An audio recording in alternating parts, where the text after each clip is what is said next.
జరిగింది అది కాదు.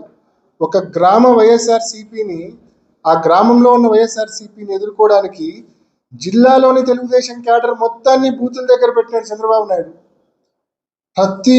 ప్రతి బూత్ దగ్గర మందలు టీడీపీ క్యాడర్ ఉండి ఇంకా లోపలికి పోనిచ్చే పరిస్థితి లేదు. ఇది చాలా డేంజరస్ మోడస్ ఆపరండి, చాలా భయంకరమైన ఆపరేషన్ ఇది. కాబట్టి తప్పకుండా ఈరోజు పులివెందుల్లో ఈ ఆపరేషన్ చంద్రబాబు నాయుడు గారు చేసినారు. రేపు మరొక చోట చేసి ప్రజాస్వామ్యాన్ని పూర్తిగా కూని చేసే పరిస్థితి ఉంది. కాబట్టి ఇక్కడ జరిగిన నష్టం మరొక చోట జరగకూడదు. ఇక్కడ కూని అయిన ప్రజాస్వామ్యం మరొక చోట కూని కాకూడదు. మరి అలా జరగాలంటే తప్పకుండా ఇక్కడ జరిగిన నష్టాన్ని రాష్ట్రం మొత్తం మేము చెప్తే కన్నా మేము పొలిటికల్ పాయింట్ ఆఫ్ వ్యూ అని అంటారు. అదే మీరు న్యూట్రల్గా సర్వే చేసి చెప్తే కన్నా దానికి మోర్ యాక్సెప్టెన్స్ ఉంటుంది.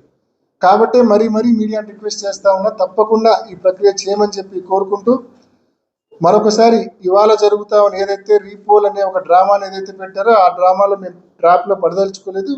దాన్ని పూర్తిగా మేము బాయ్కాట్ చేస్తా ఉన్నాం. Thank you.